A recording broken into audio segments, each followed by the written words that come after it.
பெருந்தலைவர் காமராஜர் வாழ்க்கை வரலாறு. தொடக்கம். ஒரு மனிதர் முதலமைச்சராக இருந்தார். ஒரு மாநிலத்தின் வளர்ச்சிக்கு அடித்தளம் அமைத்தார். ஒரு தேசிய கட்சியின் தலைவராக உயர்ந்தார். இந்தியாவின் பிரதமரை தேர்வு செய்யும் அளவுக்கு அரசியல் செல்வாக்கை பெற்றார். ஆனால் அதிகாரம் இருந்தும் ஆடம்பரம் இல்லை. பதவி இருந்தும் தனிப்பட்ட செல்வம் சேர்க்கவில்லை. அரசியலில் உயர்ந்தும் வாழ்க்கையில் எளிமையை விட்டுக் கொடுக்கவில்லை. அந்த மனிதர்தான் பெருந்தலைவர் காமராஜர். பிறப்பும் இளமையும். காமராஜர் 1903 ஜூலை 15 அன்று விருதுநகரில் பிறந்தார். அவருடைய குடும்ப சூழ்நிலை மிகவும் சாதாரணமானது. சிறுவயதிலேயே தந்தையை இழந்ததால் குடும்ப பொறுப்புகள் அவருடைய வாழ்க்கையில் மிக விரைவாக வந்தன. அவருடைய பள்ளிப் படிப்பு நீண்ட காலம் தொடரவில்லை. ஆனால் புத்தகப் படிப்பு குறைந்திருந்தாலும் வாழ்க்கையை பற்றிய அவரது அனுபவப் படிப்பு மிகப்பெரியது. நாட்டின் நிலை, ஏழை மக்களின் வாழ்க்கை, ஆங்கிலேயர்களின் ஆட்சி ஆகியவை அவரை ஆழமாக பாதித்தன. காந்தியடிகளின் தாக்கம். மகாத்மா காந்தியின் கொள்கைகளால் காமராஜர் மிகவும் ஈர்க்கப்பட்டார். நாட்டின் சுதந்திரத்திற்காக போராட வேண்டும் என்ற எண்ணம் அவருக்குள் வலுப்பெற்றது. அதன் பிறகு காங்கிரஸ் இயக்கத்தில் தீவிரமாக ஈடுபட்டார். அவர் அரசியலை பதவிக்காக தேர்ந்தெடுக்கவில்லை. நாட்டுக்காக சேவை செய்ய வேண்டும் என்பதற்காக அரசியலுக்குள் வந்தார். சுதந்திர போராட்ட வீரர் காமராஜர். ஆங்கிலேய அரசுக்கு எதிரான பல போராட்டங்களில் காமராஜர் கலந்து கொண்டார். உப்பு சத்தியாகிரகம் உள்ளிட்ட சட்டமறுப்பு இயக்கங்களில் பங்கேற்றார். போராட்டங்களில் ஈடுபட்டதற்காக கைது செய்யப்பட்டு சிறையில் அடைக்கப்பட்டார். 1942 இல் மகாத்மா காந்தி தலைமையில் நடைபெற்ற வெள்ளையனே வெளியேறு இயக்கத்திலும் காமராஜர் தீவிரமாக செயல்பட்டார். மீண்டும் கைது செய்யப்பட்டார். சுதந்திரத்திற்காக அவர் தனது இளமையையும் தனிப்பட்ட வாழ்க்கையின் பல ஆண்டுகளையும் தியாகம் செய்தார். 1947 இந்தியா சுதந்திரம் பெற்றது. 1947 ஆகஸ்ட் 15 இந்தியா சுதந்திரம் பெற்ற நாள். பல ஆண்டுகளாக ஆங்கிலேய ஆட்சிக்கு எதிராக போராடிய காமராஜருக்கு இது மிகப்பெரிய வெற்றி. ஆனால் காமராஜரின் பார்வையில் சுதந்திரம் என்பது முடிவு அல்ல. அது ஒரு புதிய தொடக்கம். நாடு சுதந்திரம் பெற்றுவிட்டது, இனி ஏழை மக்களின் வாழ்க்கையை உயர்த்த வேண்டும் என்ற எண்ணத்துடன் அவர் தொடர்ந்து பணியாற்றினார். தமிழக முதலமைச்சராக காமராஜர். 1954 இல் காமராஜர் தமிழ்நாட்டின் முதலமைச்சராக பொறுப்பேற்றார். அவருடைய ஆட்சியின் மிகப்பெரிய அடையாளம் கல்வி. பள்ளிகள் இல்லாத கிராமங்களில் பள்ளிகள் உருவாக்கப்பட்டன. குழந்தைகள் கல்வி கற்க வேண்டும் என்பதில் காமராஜர் மிகுந்த கவனம் செலுத்தினார். ஏழை குடும்பத்தைச் சேர்ந்த குழந்தைகளும் பள்ளிக்கு செல்ல வேண்டும். பசியால் குழந்தைகள் பள்ளியை விட்டு விலகக்கூடாது. இந்த நோக்கத்துடன் பள்ளி குழந்தைகளுக்கான உணவுத் திட்டத்தை விரிவுபடுத்தினார். இதனால் கல்வி சாதாரண குடும்பங்களுக்கும் கிராமப்புற மக்களுக்கும் அதிகமாக சென்றடைந்தது. அதனால்தான் காமராஜர் கல்வி கண் திறந்தவர் என்று போற்றப்பட்டார். கல்வியை தாண்டி வளர்ச்சி. காமராஜர் கல்வியில் மட்டும் கவனம் செலுத்தவில்லை. நீர்ப்பாசனம், மின்சாரம், சாலைகள், தொழில் வளர்ச்சி போன்ற பல துறைகளிலும் தமிழகத்தின் வளர்ச்சிக்கான நடவடிக்கைகள் மேற்கொள்ளப்பட்டன. அவருடைய ஆட்சி காலத்தில் தமிழகத்தின் தொழில் வளர்ச்சிக்கும் அடித்தளம் அமைக்கப்பட்டது. அவர் நம்பிய ஒன்று, மக்களின் வாழ்க்கை முன்னேற வேண்டுமென்றால் கல்வியும் பொருளாதார வளர்ச்சியும் அவசியம். காமராஜர் கட்டிய அணைகள். காமராஜர் ஆட்சி காலத்தில் தமிழகத்தின் நீர்ப்பாசன வளர்ச்சிக்கு மிகப்பெரிய முன்னேற்றம் ஏற்பட்டது. விவசாயம் செழிக்க வேண்டும் என்ற நோக்கத்துடன் பல அணைகள் மற்றும் நீர்த்திட்டங்கள் உருவாக்கப்பட்டன.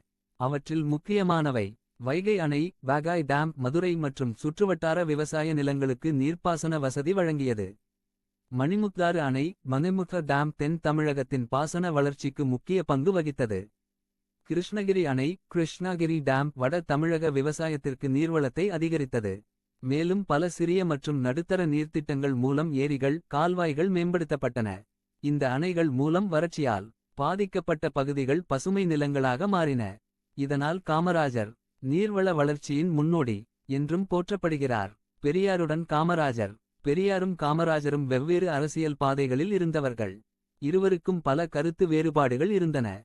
ஆனால் ஏழை மக்களின் முன்னேற்றம், கல்வி போன்ற விஷயங்களில் காமராஜரின் செயல்பாடுகளை பெரியார் பாராட்டிய காலங்கள் இருந்தன. அரசியல் வேறுபாடுகளுக்கு அப்பாற்பட்டு ஒருவருடைய பொதுப்பணியை மற்றொருவர் மதித்த சூழலும் இருந்தது.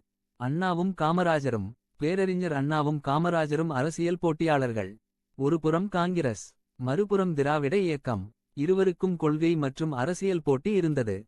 ஆனால் தனிப்பட்ட முறையில் அரசியல் எதிரியை மதிக்கும் பண்பு இருவரிடமும் காணப்பட்டது. தமிழக அரசியலின் முக்கியமான 2 தலைவர்களாக இருவரும் வரலாற்றில் இடம்பிடித்தனர். கலைஞர் கருணாநிதியும் காமராஜரும். கலைஞர் கருணாநிதியும் காமராஜரும் அரசியல் ரீதியாக வெவ்வேறு அணிகளில் இருந்தனர். அரசியல் போட்டி இருந்தாலும் காமராஜரின் அரசியல் அனுபவத்தையும் நிர்வாகத் திறமையையும் கலைஞர் அறிந்திருந்தார். அதேபோல் காமராஜரும் தமிழக அரசியலில் வளர்ந்து வந்த கலைஞரின் திறமையை அறிந்திருந்தார். இவர்கள் இருவரும் தமிழக அரசியலின் வெவ்வேறு காலகட்டங்களை வடிவமைத்த முக்கிய தலைவர்கள். நேருவும் காமராஜரும். ஜவஹர்லால் நேருவுடன் காமராஜருக்கு நெருக்கமான காங்கிரஸ் அரசியல் தொடர்பு இருந்தது. காமராஜர் தமிழ்நாட்டின் முதலமைச்சராக இருந்தபோது நேரு இந்தியாவின் பிரதமராக இருந்தார். இருவரும் நாட்டின் வளர்ச்சி குறித்து அரசியல் ரீதியாக இணைந்து பணியாற்றினர். 1950கள் மற்றும் 1960களில் இந்திய காங்கிரஸ் அரசியலில் காமராஜரின் செல்வாக்கு மிக அதிகமாக வளர்ந்தது. காமராஜர் இந்திரா காந்தி. 1964 இல் நேரு மறைந்தார். இந்தியாவின் அடுத்த பிரதமர் யார் என்ற கேள்வி எழுந்தது. அப்போது காமராஜர் காங்கிரஸ் கட்சியின் தேசிய தலைவராக இருந்தார். காங்கிரஸ் கட்சிக்குள் அவருக்கு மிகப்பெரிய செல்வாக்கு இருந்தது. அந்த நேரத்தில் லால் பகதூர் சாஸ்திரி பிரதமராக வருவதற்கு காமராஜர் முக்கிய பங்காற்றினார். 1966 இல் சாஸ்திரி மறைந்தபோதும் மீண்டும் பிரதமர் தேர்வு செய்ய வேண்டிய சூழல் ஏற்பட்டது. இந்த முறை இந்திரா காந்தியும் மொரார்ஜி தேசாயும் போட்டியிட்டனர். காங்கிரஸ் நாடாளுமன்ற கட்சியின் வாக்கெடுப்பில் இந்திரா காந்தி வெற்றி பெற்று பிரதமரானார். இதிலும் காமராஜரின் பங்கு முக்கியமானதாக இருந்தது. அதனால்தான் அவருக்கு கிங்மேக்கர் ஆஃப் இந்தியன் பாலிடிக்ஸ் என்ற பெயர் ஏற்பட்டது. காமராஜர் பிரதமராகியிருக்க முடியுமா? இந்திய அரசியலில் காமராஜருக்கு பிரதமராகும் அளவுக்கு செல்வாக்கு இருந்தது. ஆனால் அவர் தன்னை பிரதமர் பதவிக்காக முன்னிறுத்தவில்லை. அதற்கு பதிலாக கட்சிக்குள் ஒருமித்த முடிவை ஏற்படுத்தி மற்ற தலைவர்களை முன்னிறுத்தினார். இதுதான் காமராஜரின் அரசியல் வாழ்க்கையின் தனிச்சிறப்பு. பிரதமரை உருவாக்கும் அளவுக்கு அதிகாரம் இருந்தும் பிரதமர் பதவியை தானே தேடாத தலைவர். காமராஜர் வகித்த முக்கிய பதவிகள். காமராஜர் காங்கிரஸ் இயக்கத்தில் பல முக்கிய பொறுப்புகளை வகித்தார். தமிழ்நாடு காங்கிரஸ் அமைப்பில் முக்கிய தலைவராக உயர்ந்தார். 1954 முதல் 1963 வரை தமிழ்நாட்டின் முதலமைச்சராக இருந்தார். 1964 முதல் 1967 வரை இந்திய தேசிய காங்கிரஸ் தலைவராக இருந்தார். பின்னர் மக்களவை உறுப்பினராகவும் பணியாற்றினார். இந்திய தேசிய அரசியலில் மிகப்பெரிய செல்வாக்கு கொண்ட தலைவராக உயர்ந்தார். காமராஜர் திட்டம். 1963 இல் காமராஜர் முதலமைச்சர் பதவியை ராஜினாமா செய்தார்.